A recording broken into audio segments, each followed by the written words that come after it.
이런 기가 막힌 우연이 저에게도 일어날 거라고는 생각도 하지 못했어요. 참 사람 일이라는 게 신기하고 신기하죠. 인연이라는 게 정말 있나 싶더라고요. 전혀 생각하지도 못한 장소, 시간에서 일어나게 된 기가 막힌 사연이 저의 인생을 완전히 뒤바꿨다고 해도 과언이 아닐 정도랍니다.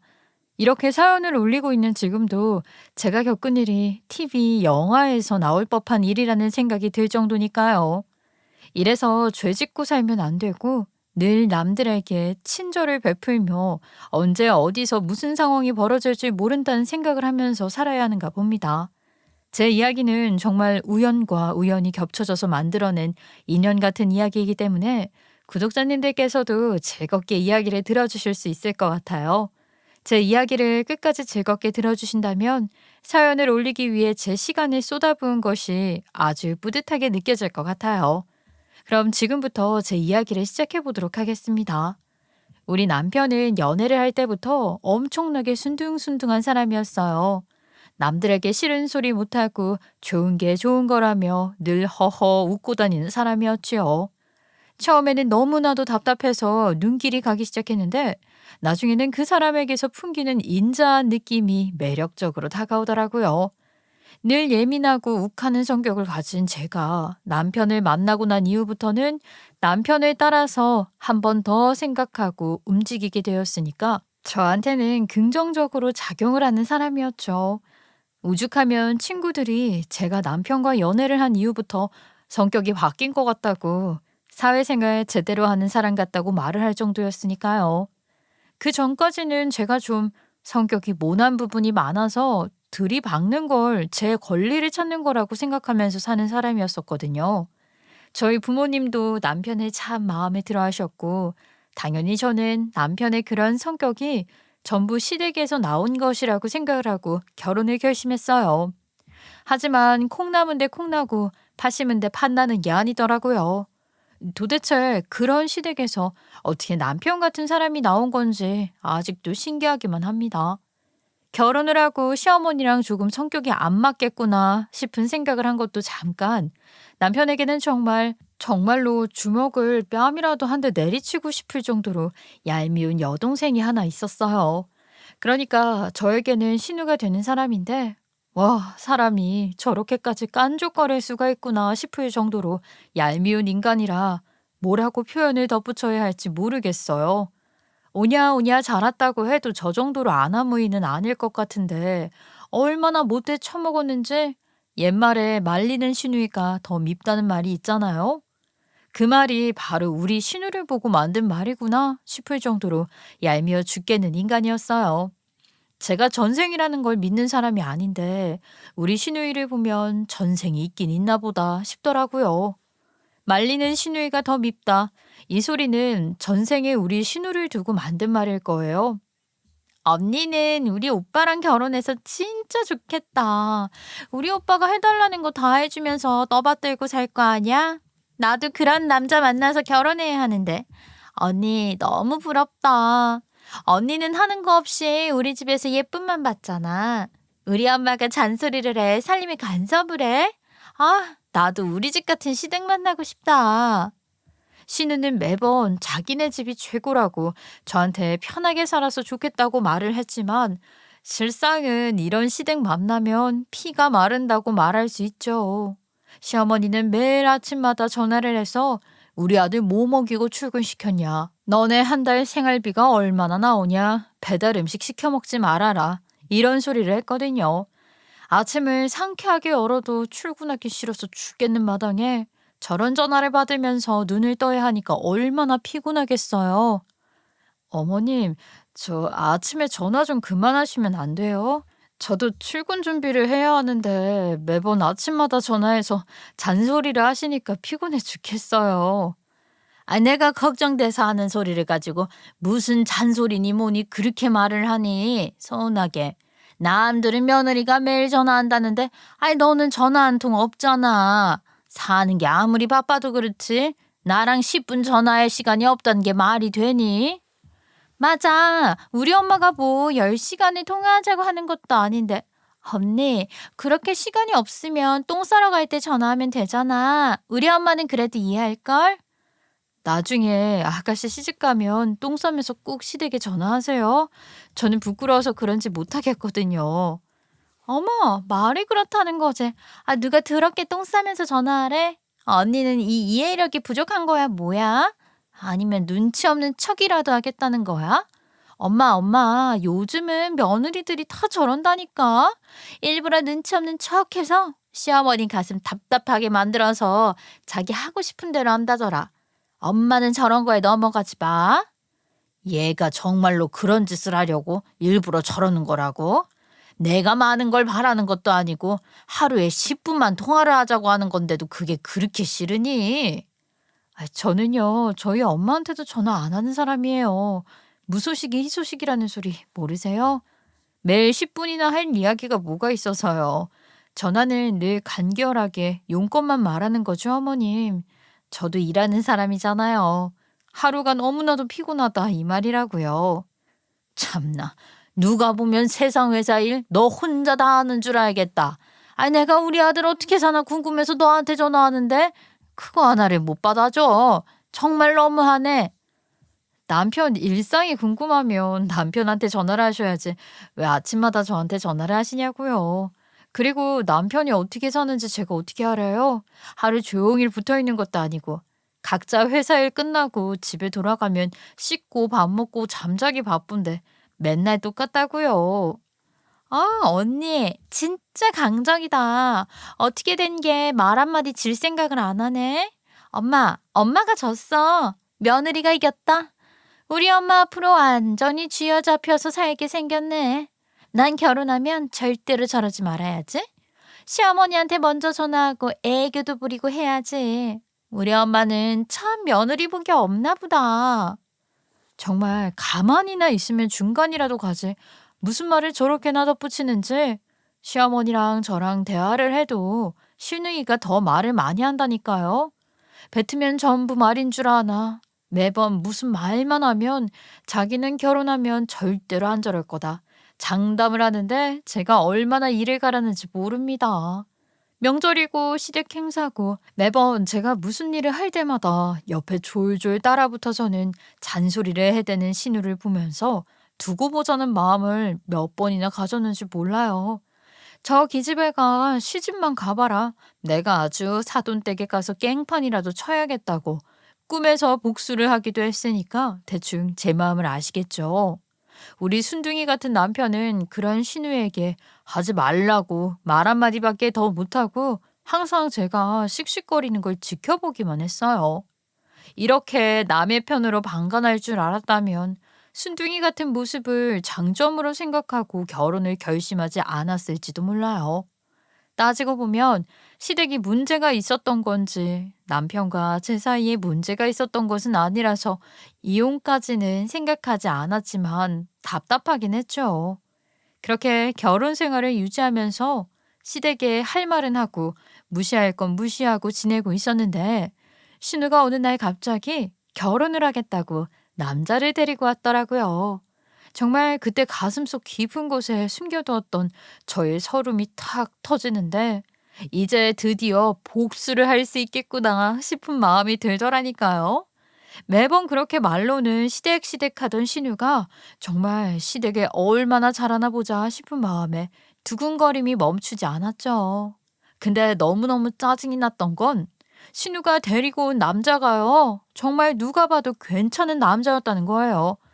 저렇게 얄미운 기집애가 복은 또 무슨 복이 있어서 저런 남자랑 결혼을 하는지 사촌이 땅을 사면 배가 아프다던데 저는 신우가 결혼한다니까 배가 아파 죽겠더라고요.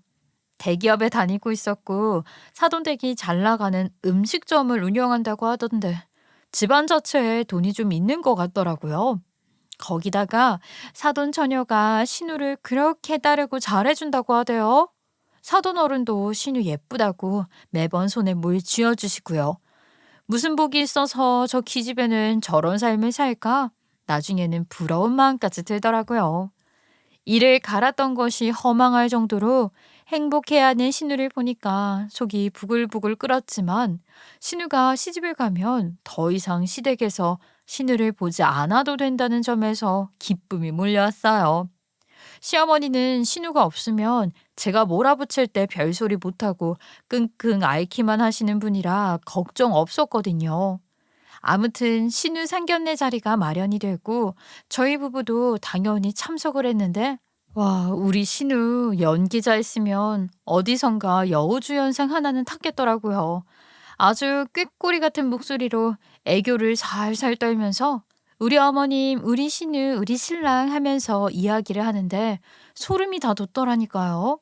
집에서는 맨날 몸빼바지 같은 거 입고 발가락 벅벅 긁으면서 언니 물 좀 떠와 이지랄 하던 기집애가 거기서는 나서서 수조도 놓고 물도 따르고 하는데 가시게 가시게 혀를 내두를 정도였으니까요. 상견례 자리에서 멀쩡한 척 효녀인 척하는 신우를 보니까 사람이 정말 가면을 쓰면 속내를 모르겠구나 싶더라고요. 제가 어머님 댁 며느리가 된다는 사실이 아직도 믿기지가 않아요.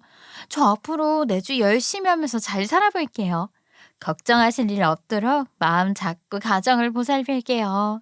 어머님께서 저를 며느리로 받아주신다고 하셔서 얼마나 기뻤는지 몰라요. 제가 정말 효도하면서 살겠습니다. 감사합니다. 나도 우리 며느리를 아끼고 사랑해 줄 테니까 앞으로 잘 지내보자. 내가 일이 바빠서 아들 살림 잘 챙기지 못할 것 같으니 알아서 잘 해주기를 바란다. 제가요 많이 가르치고 시집을 보냈어야 했는데 앞으로 지도 편달 부탁드립니다. 마음에 들지 않는 점이 있다면 언제든지 가감없이 말해주세요, 사돈.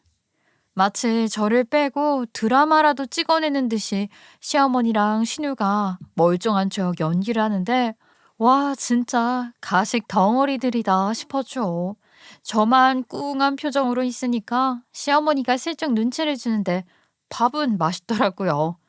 저랑 남편은 결혼을 한 이후에 목표를 세운 게 있는데 뭐 남들도 비슷하겠지만 내 집 마련이라는 게 인생 최대의 목표였어요.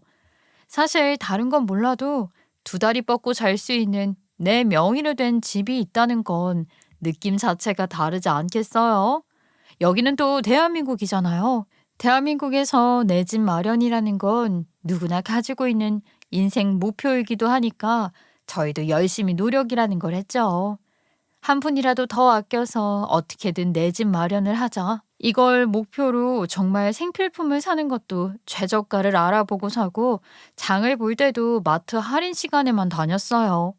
그런데 저희의 이런 검소한, 어찌 보면 궁상맞아 보이는 모습을 시어머니는 무척이나 싫어했어요. 예, 나 장을 좀 보려고 하는데 살 게 많아서 차가 필요하다. 같이 가서 장 좀 봤으면 좋겠는데 근처 마트는 할인을 많이 하긴 하는데 물건이 별로 없어서 대형마트에 가서 장을 보는 게 좋을 것 같다. 아, 너 차 끌고 와서 같이 좀 보러 가자. 어머님, 뭐 사시게요? 저희는 이번에 집안 마트에서 저녁 7시부터 할인 행사한다고 해서 거기서 장 보려고 하거든요. 그냥 반찬거리 사실 거면 거기로 가요. 대형마트에 들어오는 제품이랑 그 동네 조그만 마트의 제품이랑 같니? 유통기한 같은 것도 동네 마트는 못 믿겠다. 아니 물건 개수도 엄청나게 차이가 나고 시식 코너도 없지 않니? 아니 너네는 맞벌이 부부가 무슨 그렇게 궁상을 떨고 있어? 마트 할인 시간에 꼭 그렇게 맞춰서 가야 해? 아니 저녁 7시에 가면 식사는 언제 차려 먹니? 일찍 집에 있는 걸로 대충 때우고 마트 가서 장 보는 게 훨씬 효율적이죠. 어머님, 그런 이야기 못 들어보셨어요? 배가 고프면 충동 구매를 하게 된대요. 배를 든든하게 채운 다음에 장을 봐야 쓸모없는 건 그냥 지나치는 법이더라고요. 아이고, 아니 마트에 가서 장을 본 다음에 음식을 차려야지. 밥 먹고 가면 그게 무슨 소용이야. 아이고, 됐어. 그냥 나 혼자 다녀오마. 네가 가자는 시간 기다렸다가는 장은커녕 마트 구경도 제대로 못하고 돌아오겠다. 주부님들은 아시겠지만 할인 타임에 마트 가서 장을 보는 게 얼마나 이득인데요.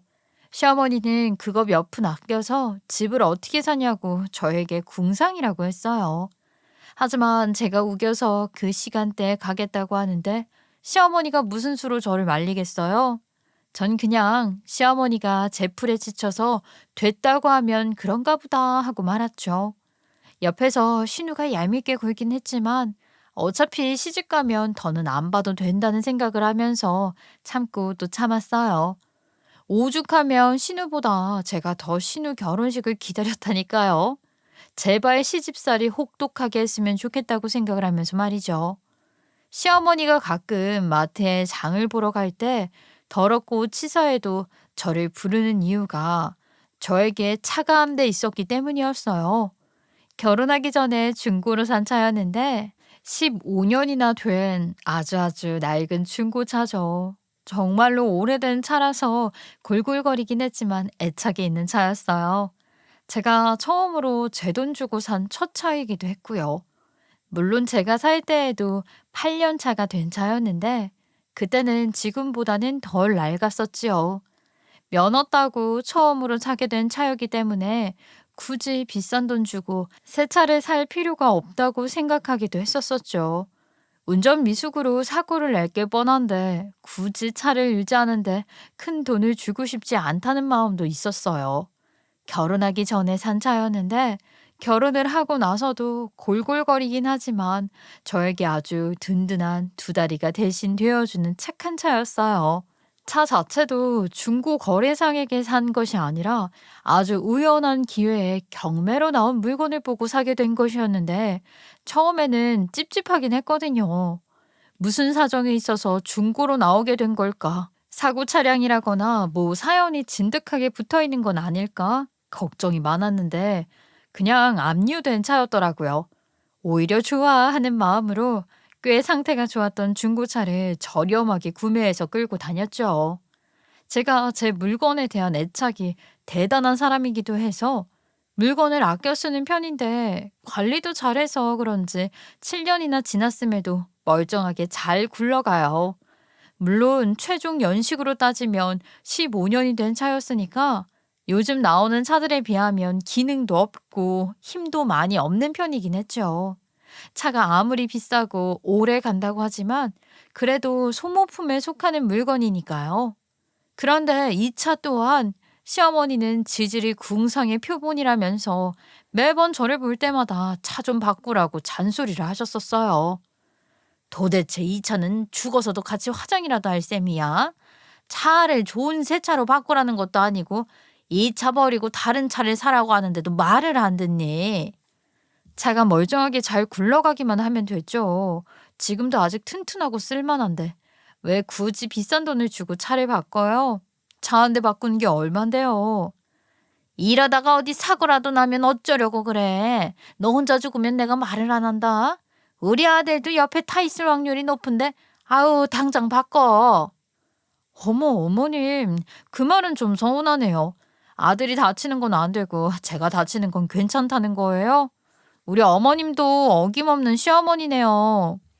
얘가 세상 어느 부모가 자기 자식 다치는 꼴이 보고 싶겠니?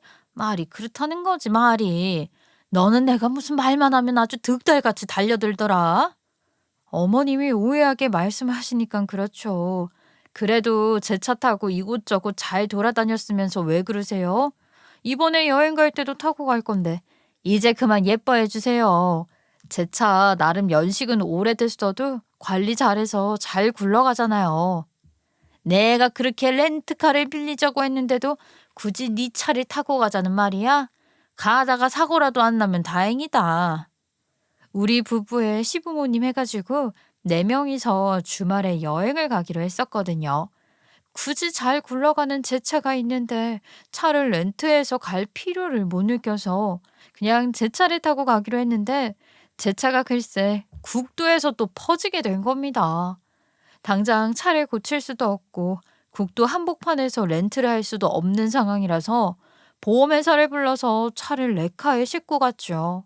저희는 졸지에 차에 타 있는 채로 레카에 질질 끌려가게 되었고 시부모님은 불같이 속이 끓어오르시는지 저에게 막 잔소리를 하셨어요.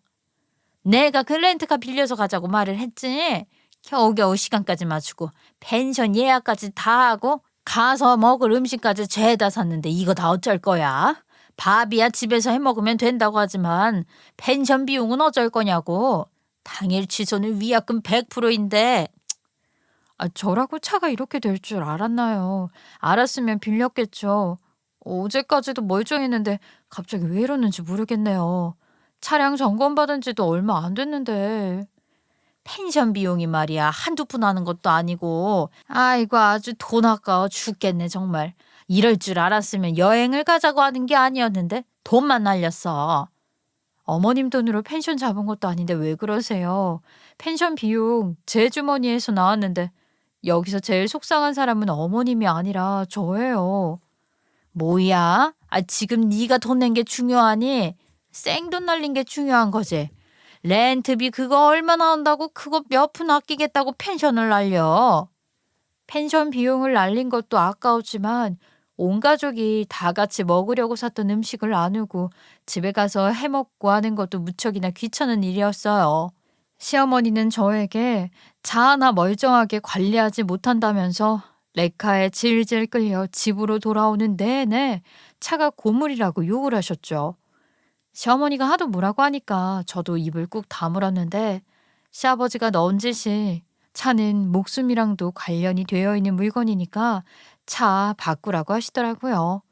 별로 말을 얹지 않으시는 과묵한 시아버지까지 그렇게 말을 하시는데 슬쩍 고민이 되긴 했죠.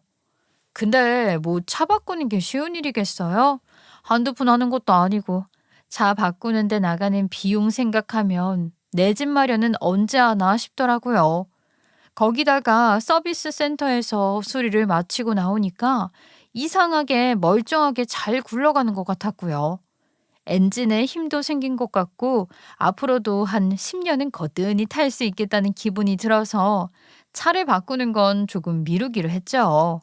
서비스 센터에 갈 때마다 항상 듣는 말이 앞범퍼, 뒷범퍼 까진 부분들 도색을 할 거냐는 질문이었어요. 물론 제가 초보 운전이었던 시절에 긁었던 부분이 대부분이긴 하지만 차를 중고차 전문 매장에서 산 것이 아니라 경매로 산 것이라서 이전 주인이 긁은 부분도 있었거든요. 근데 이전 주인이 상처를 낸 부분까지 제 돈을 주고 수리를 하고 싶은 마음이 생기지 않더라고요.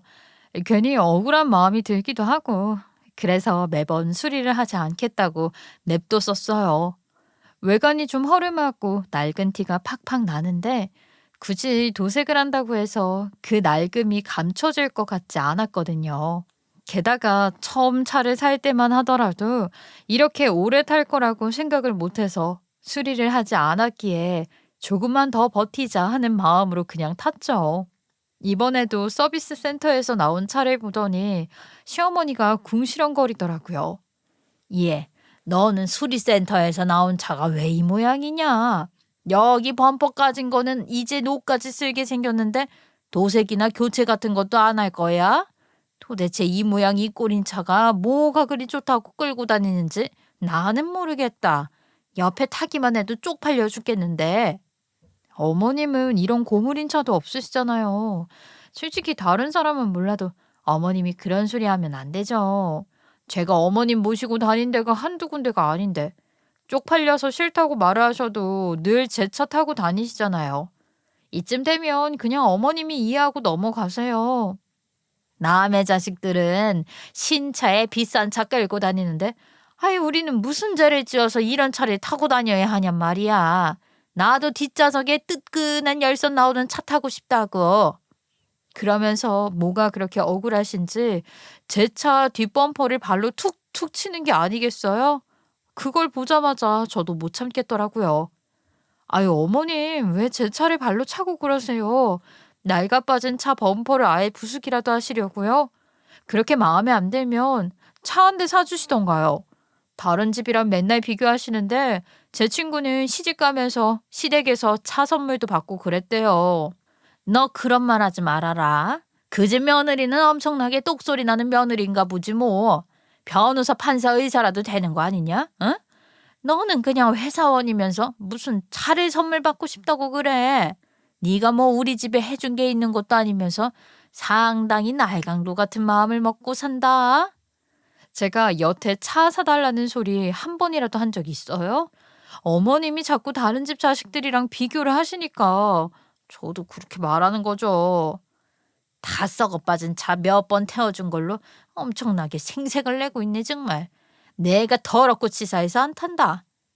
그렇게 시어머니랑 한판 싸우고 나서 한동안 시댁에는 발길을 끊었는데 시어머니가 어느 날 집에서 고기를 구워 먹자면서 저랑 남편을 부르시더라고요.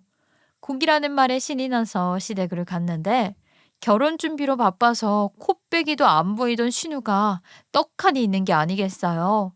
고기 먹다가 체하겠구나 하는 생각을 하고 집에 가기 전에 약국이나 들러야겠다 마음을 먹고 식탁에 딱 앉았더니 신우가 저를 흘겨보더라고요. 저 기집애가 왜 말 한마디 안 하고 가만히 있나 했더니 잔소리를 할 타이밍을 엿보고 있었던 거더라고요. 언니는 참 좋겠다. 고기 먹자고 시댁에서 불렀는데 일 하나 안 하고 바로 와서 먹을 준비부터 하네. 퇴근하자마자 바로 온다고 온 건데도 시간이 이렇게 늦었네요.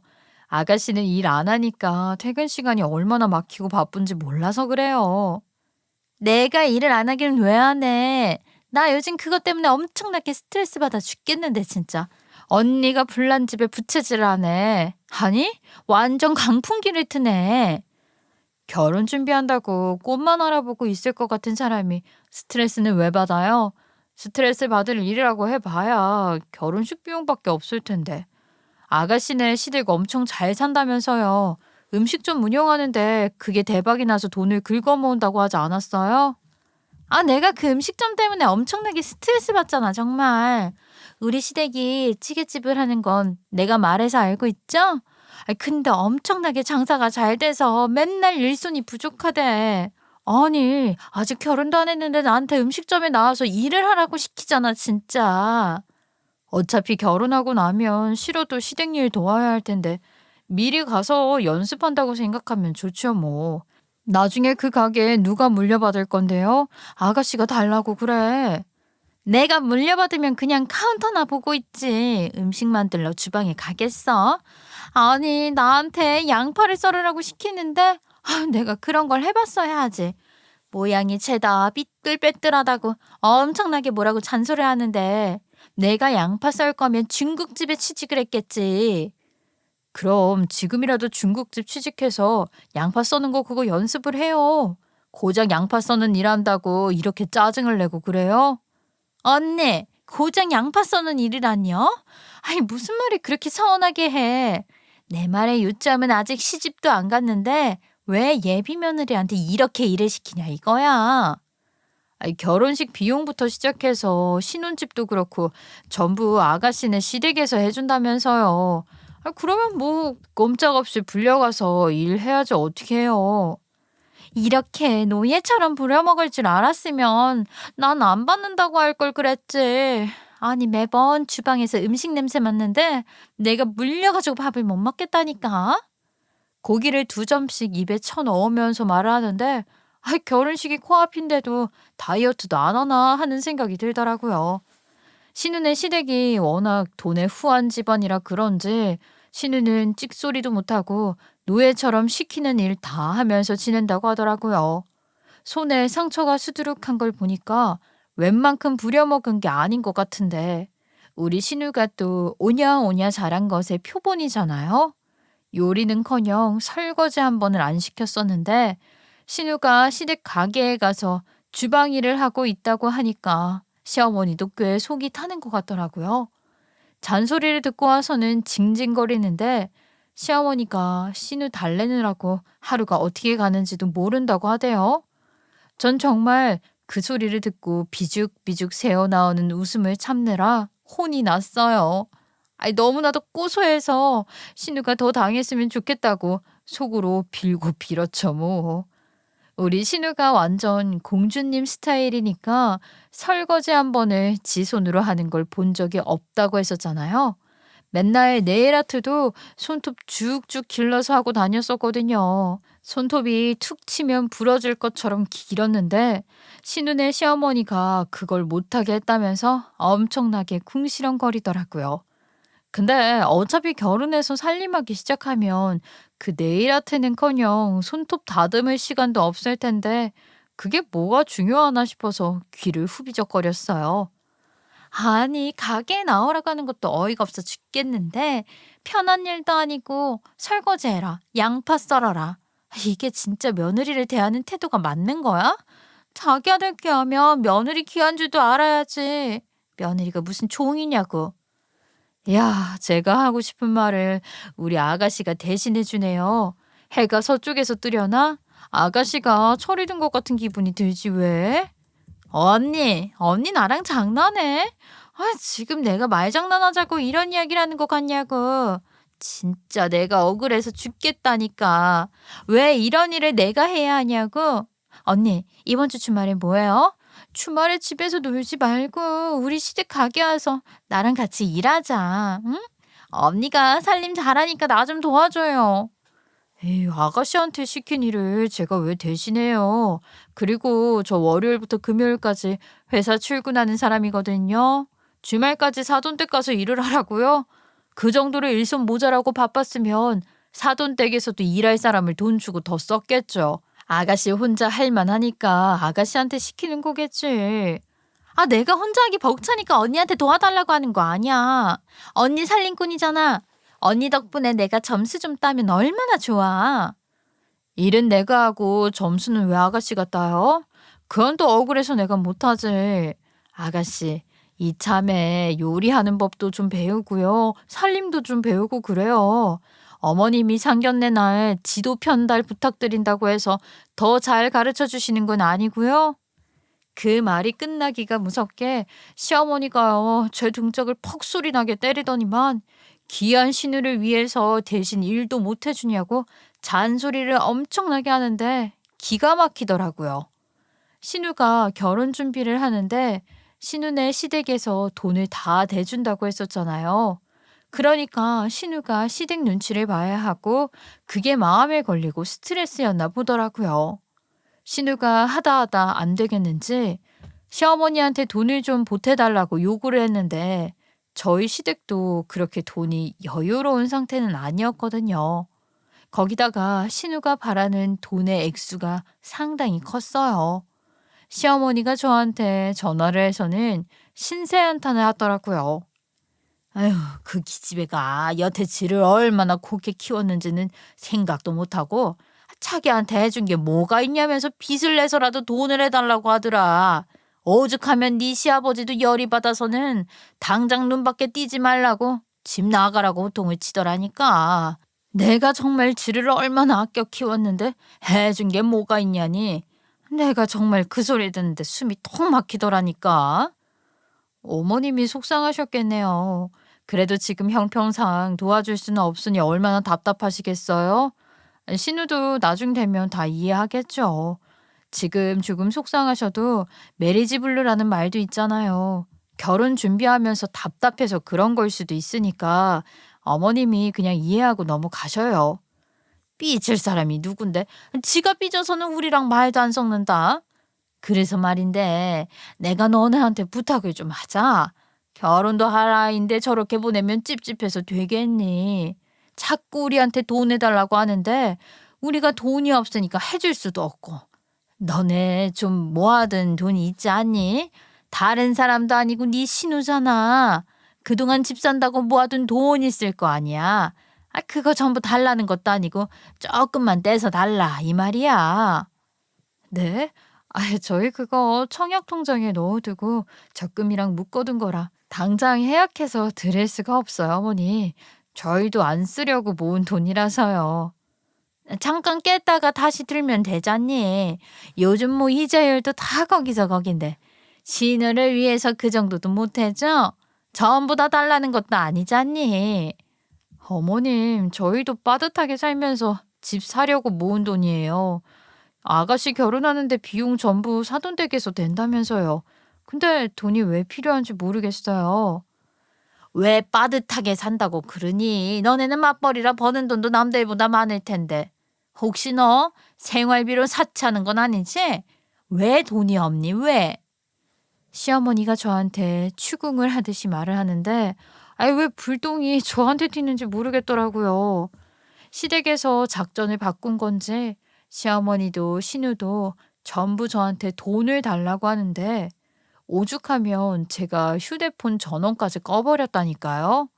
신우는 이러다가 꼼짝없이 시댁의 노예로 살게 생겼다고 자기가 불쌍하지도 않냐고 하는데 아유 그거야말로 제가 바라던 바였으니까 모른 척 했죠. 우리 남편이 만약에 거기서 신우 편을 들었으면 이혼까지도 생각했을 텐데 남편 또한 제 편을 들어주었어요. 우리한테 돈 맡겨놨어? 아, 우리라고 돈이 쏟아지는 줄 아냐. 돈 없으면 그 형편에 맞춰서 결혼하면 되지. 괜한 사치 부리려고 하니까 돈이 모자라는 거야. 분수에 맞게 살면 죽이 되든 밥이 되든 어떻게든 가진 돈으로 사라지는 거라고. 돈 문제는 저희가 내놓지를 않으니 일단락이 되고 결혼식에 얼마 남지 않게 되면서 신우가 양가 부모님의 한복을 맞추러 가는데 저한테 차로 좀 데려다 달라고 하더라고요. 저 또한 신우 결혼식에 입어야 할 한복을 빌려야 했기 때문에 같이 가면 되겠다고 제 차에 신우랑 시어머니 태우고 가는데 또 가는 내내 궁시렁거리더라고요. 에휴, 사돈 댁은 외제차 끈다고 하던데 이 똥차랑 엄청나게 비교되겠네. 외제차까지는 바라지도 않아도 사람이 타고 다닐 만한 차를 끌어야지. 언니, 차 렌트라도 좀 하지. 제 채면은 생각도 안 하는 거야? 아, 일찍 도착해서 기다려야 하는데 차가 꼬물이라서 그런지 속도도 안 나고. 아, 렌트비는 뭐 땅 파면 나와요. 그리고 내 차 타기 싫었으면 아가씨가 차를 빌려오던가 했어야죠. 내 차 가지고 왜 이런 소리를 하는지 모르겠네요. 아, 전 그렇게 타기 싫으면 대중교통 타고 가요. 여기서 내려드릴 테니까. 차를 갓길에 세우려고 하니까 둘 다 입을 다물더라고요. 한복집에 도착했더니만 주차장에 외제차가 떡하니 놓여 있는데 신혼의 시댁차인 것 같더라고요. 올라가니까 이미 도착을 해서 한복을 보고 있었어요. 상견례 이후에 처음 만나 뵙는 자리라서 어색하긴 했지만 일단 인사부터 드렸죠. 한복을 입어보고 사이즈도 맞추고 일정이 끝난 뒤에 차에 타려고 주차장을 가려고 하는데 신우가 민기적거리더라고요. 아, 왜 그러냐고 뭐 불편한 거 있냐고 물어보니까 신우가 저를 흘겨보면서 그러더라고요. 언니 차 쪽팔리잖아. 가뜩이나 돈 한 푼 안 내서 눈치 보이는데 꼬물차까지 타고 가면 나를 얼마나 하찮게 보고 부려먹겠냐고. 조금 있다가 가자. 신우네 시댁 식구들이 먼저 가고 한 10분쯤 있다가 내려가자고 하길래 한심했지만 신우 장단에 맞춰주기로 했죠. 10분쯤 지나서 이제는 가셨겠지 하고 주차장으로 내려갔더니 예상 밖으로 제 차 앞에서 신우이의 시모 되실 분이 서성거리고 있는 거예요. 혹시 제 차에 문제라도 생긴 건가 싶어서 달려가서 무슨 일 있으시냐고 물어봤더니 저를 빤히 보시더라고요. 이거 사돈댁 며느님 차예요? 차 구경 좀 하고 있었어요. 아유, 이 차가 정말 오래된 차인데 우리 남편이 살아있었을 때도 끌었던 차도 이거였거든요. 그 말을 하시면서 유심히 보시는데 저는 뭐 할 말이 없어서 그냥 네네 하고 말았죠. 차에 대해서 궁금한 게 많으셨는지 정말 사방팔방 앞, 뒤, 옆 전부 다 꼼꼼하게 살펴보시더니 저에게 말하시더라고요. 이 차는 언제 어디서 샀어요? 아니, 내가 이 차에 대해 애착이 좀 있어서 그런지 이거저거 궁금한 게 많네. 아, 차는 한 7, 8년 전에 중고로 샀어요. 우연히도 가격이 좋게 나와서 첫 차를 비싼 돈 주고 사는 게 부담돼서 저렴하게 구했어요. 신우이의 시어머니가 저에게 뭐라고 더 말을 하려고 하는데 신우가 앞을 딱 막으면서 말을 잘라 먹더라고요.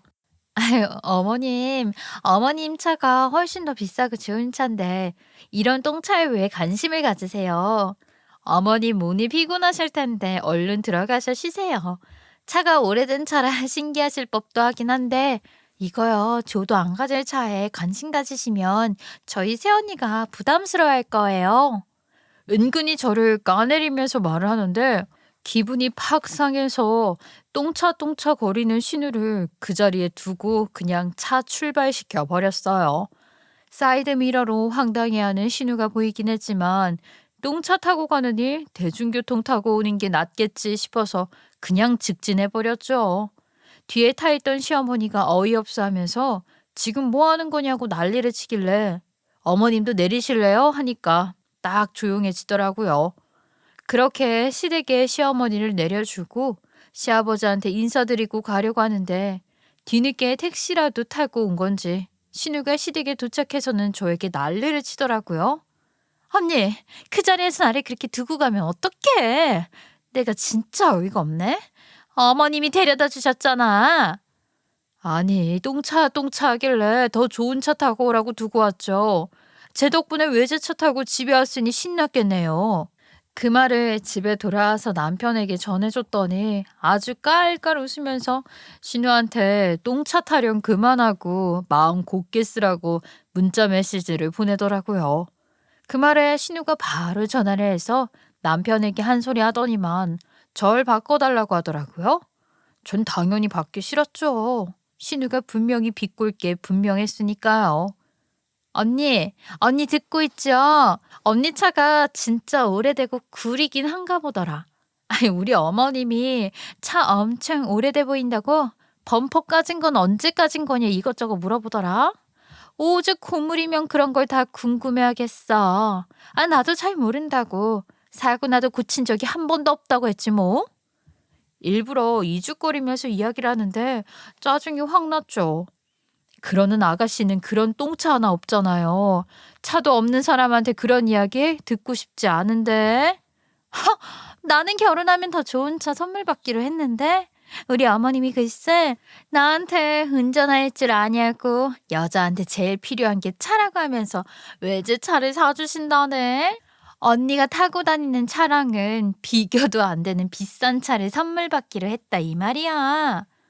그러면서 저한테 부럽지 하는데 아, 저 망나니 같은 신우가 시댁 하나 잘 만난 게 그렇게 배가 아프더라고요. 그렇게 시간이 지나가고 신우의 결혼식 날이 되었는데 원래 결혼식이 끝나면 웨딩카를 타고 신혼여행지로 출발하게 되잖아요. 신우 친구가 웨딩카를 해주기로 했었는데 외제차를 렌트해서 결혼식장으로 오는 길에 운전미숙으로 사고를 내고 만 거죠. 웨딩카가 갑자기 날아가게 되고 당장 어디서 구해올 수도 없는 상황이 되니까 시댁에서는 저에게 빨리 렌트를 해서 오라고 하더라고요. 결혼식 당일에 메이크업 받고 한복 갈아입고 가고 있는데 오전에 어디서 갑자기 렌트를 하겠어요? 어쩔 수 없이 제 차를 끌고 갔죠. 결혼식장에 도착한 저를 보고는 차를 지금 뭘 끌고 온 거냐면서 신우랑 시어머니가 아주 난리가 났어요.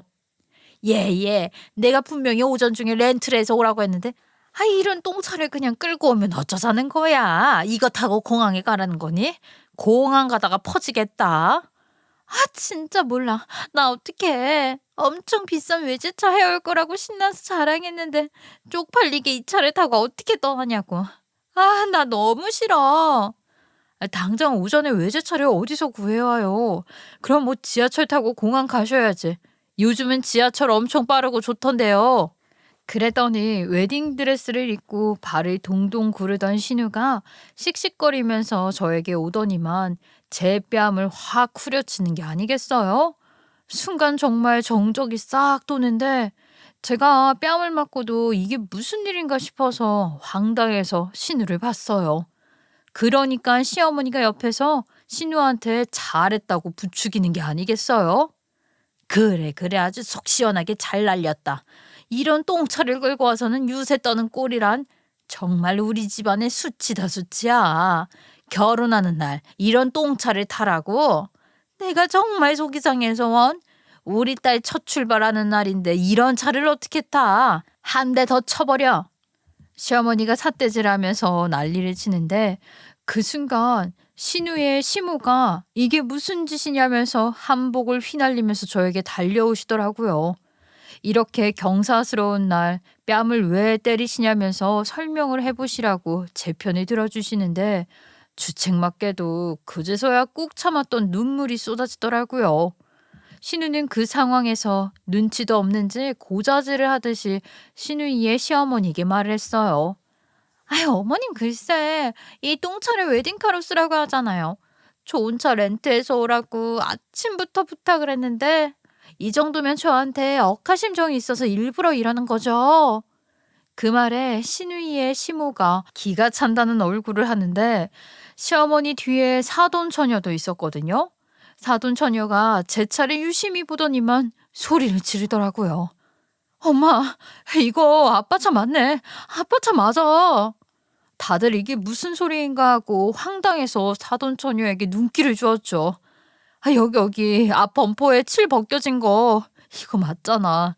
내가 확실하게 이건 기억하고 있어. 아, 그거 원래 있던 상처인데요? 이전 주인이 벗겨놨던 거라 제 돈 주고 수리하기 싫어서 냅뒀던 거였는데. 맞아요. 제가 아빠 차로 면허 따자마자 연수 받다가 연석에 긁은 거였어요.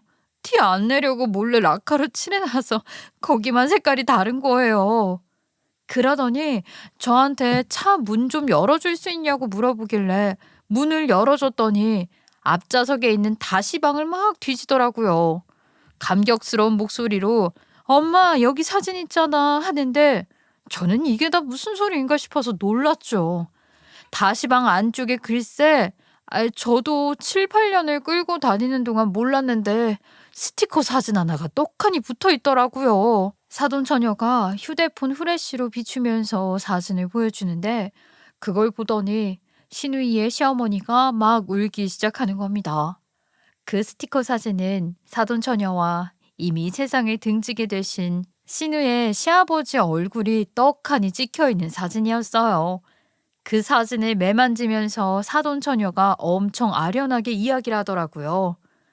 내가 우리 아빠 사고 나지 말라고 부적처럼 쓰라고 사진 찍어서 붙여놨던 건데 이게 아직도 이렇게 남아있네. 아이고, 사돈 며느리 정말 너무 고마워서 어쩌지. 차가 고물이나 다름없는데도 아끼고 소중하게 타주어서 아직도 이렇게 우리 남편의 흔적이 남아있네. 너무나도 고맙네. 내가 이 사진을 뜯어가고 싶은데 괜찮을까요? 전 당연히 고개를 끄덕였는데 그게 오래된 스티커라서 변색이 되기도 했고 뜯어지지도 않더라고요. 사진을 뜯으면서 찢어지게 생겨서 건드릴 수가 없는 상황이었어요. 아빠랑 찍은 유일한 사진이라면서 사돈 처녀는 울기 시작했고 시어머니와 신우는 황당한 표정으로 어쩔 줄 몰라 하면서 제 눈치를 보더라고요. 저도 그 자리에서는 무슨 말을 해야 위로가 될지 모르겠어서 그냥 생각나는 대로 말을 뱉었죠. 사진이 안 뜯어지면 별 수 있나요? 그냥 그 다시방 안쪽을 전부 해체해서 뜯어가시면 되겠네요. 정비소 가면 뜯어주지 않을까요? 그 말에 사돈댁 식구들이 전부 저에게 진짜 그래도 되냐고 너무 고맙다고 인사를 하시더라고요. 알고 보니까 신우이의 시아버지가 병으로 하루아침에 세상을 등지게 되었는데 그게 잘 운영하던 사업이 투자 사기를 맞으면서 갑자기 화병을 얻는 바람에 그렇게 된 거였더라고요. 하루아침에 사업체는 날아가 버리고 신우이의 시아버지는 시름시름 앓다가 재산도 전부 경매로 넘어가게 되고 차까지 넘어가게 된 것이었죠. 가족들이 뭘 해보기도 전에 일사천리로 모든 재산이 압류가 되면서 다 빼앗기고 신우이의 시아버지는 화병을 얻어 혈관 질환으로 세상에 뜨게 된 것입니다. 신우이의 시어머니는 그 뒤에 모든 재산을 잃은 상태에서 시아버지의 보험금을 수령하게 되었고 그 돈을 들고 가게를 차려서 대박을 터뜨린 겁니다. 그렇게 대박을 터뜨리기 전까지는 남의 집 재간살림 구석에서 자식들 키우면서 살았다고 하셨어요. 내가 정말 이를 악물고 쓰러져도 우리 자식들 밥은 굶기지 말아야지 하는 생각으로 버티고 버텼어요. 남편까지 잃은 과부가 못할 게 뭐가 있겠냐 싶더라고. 그렇게 다시 일어서고 보니까 다른 건 몰라도 우리 남편이 타던 차만큼은 꼭 건지고 싶다는 생각이 들더라고. 우리 남편이 그 차를 정말 아끼면서 탔거든. 알아보니까 이미 경매로 팔리고 새 주인을 찾은 뒤라 우리가 손쓸 방법이 없었지. 꼭 찾아내고 싶었는데 말이야. 아이, 어떻게 이런 인연이 있을 수가 있지? 차주인을 이렇게 만나게 될 줄이야. 내가 진짜 상상도 못했지 뭐야. 저도 지금 너무 신기해요. 이전 주인분께서 차 관리를 정말 잘하셨는지 15년이 지난 지금까지도 장거리는 조금 무섭긴 하지만 차 정말 잘 굴러가요. 덕분에 저도 사고 없이 지금까지 잘 타고 다닐 수 있었던 것 같아요. 나에게는 정말 소중한 차야. 추억이 담겨 있는 차거든. 이거 억만금을 줘도 못 바꿀 차야. 우리가 이 차를 타고 전국을 누비면서 여행을 다녔었거든. 이렇게까지 아끼고 잘 사용해줘서 너무 고마워요. 내가 정말 우리 남편 얼굴을 이 차에서 보게 될 줄은 꿈에도 몰랐네. 그러면서 하염없이 눈물을 흘리시는데 혼주 화장한 것까지 죄다 지워졌더라고요. 우리 신우랑 시어머니는 상황이 너무 확확 바뀌니까 뭘 해야 할지 모르고 그냥 제 눈치만 보고 있었고요. 결국 그렇게 서로가 서로에게 인연임이 틀림없다는 덕담을 나누고 시간이 되어 결혼식을 치르게 되었어요. 결혼식이 끝나고 한 두 달쯤 흐른 뒤에 신우이의 시어머니가 저를 찾아오셨더라고요. 정말 다시방을 뜯어가도 괜찮겠냐고 조심스럽게 물어보시길래 제가 뱉은 말도 있고 소중한 추억이라고 하니까 저는 흔쾌히 그렇게 하자고 말씀을 드렸어요. 어차피 그거 뜯고 새 거 껴도 되는 거고 하니까 별 생각 없이 드리겠다고 한 거였는데 시누이의 시어머니가 저에게 웬 차키를 하나 주시더라고요. 이게 뭔가 싶어서 유심히 살펴보니까 시누이의 시어머니가 그러시더라고요. 딱 보면 감이 안 와요. 새 차 차키예요. 내가 원래 우리 며느리한테 주려고 새로 뽑은 차인데 이상하게 찜찜하더라니. 이렇게 주인 찾아가라는 뜻이 있었나 보네. 걔는 물건 귀한 줄도 모르는 애 같더라고. 똥 차면 어떻고 새 차면 어때? 그걸로 사람을 판가름하는 것 자체가 잘못된 거지. 마음에 드는 구석이 하나도 없었는데 우리 아들이 걔 아니면 죽겠다고 난리를 쳐서 결혼시킨 거예요. 그러면서 저에게 신우에게 주려고 했던 외제차를 선물로 주고 싶다고 하시는 거예요. 졸지에 저는 헌차를 주고 새 차를 받게 되었어요. 이 사실을 알게 된 신우가 가만히 있었겠어요? 당연히 집까지 찾아와서 난리를 쳤죠. 아니, 내 차를 왜 언니가 가져가냐고. 어머님이 나 주겠다고 미리 사두신 차였는데 언니가 양심 있으면 그걸 가져가면 안 되지. 야, 심보를 곱게 써야지. 맨날 똥차 하더니만 벌 받은 거 아니겠어? 아주 남 놀리다가 새 차 하나 잃었지. 아쉽지? 남편이 신이 나서 신우이를 놀리는데 신우가 엄청나게 씩씩거리더라고요. 눈에 눈물까지 고여있는데 얼마나 통쾌하던지. 끝까지 차키 내놓으라고 난리를 치길래 신우네 시댁에 가서 허락 받고 오라고 했더니 아무 말도 못하고 집으로 가더라고요. 그 뒤로 가끔 신우네 시어머니가 저에게 밥 먹으러 오라고 하면서 가게에 저를 초대해 주세요. 저는 일부러 신우네 시어머니가 사준 차를 타고 보란 듯이 가게에 찾아갑니다. 그러면 신우는 뾰족하게 눈을 뜨고 앞치마 메고 일을 하면서 궁시렁거려요. 신우가 돈 많은 사돈 앞에서는 아무 말도 못하고 저한테 반찬 내어주면서 시키는 대로 일하고 있는 꼴을 보니까 그렇게 통쾌할 수가 없더라고요. 알더니가 싹 빠지는 것 같은 기분에 취해 요즘은 정말 살맛 나는 하루를 보내고 있습니다. 제 이야기는 여기까지이고요. 저의 긴 이야기 들어주셔서 감사합니다.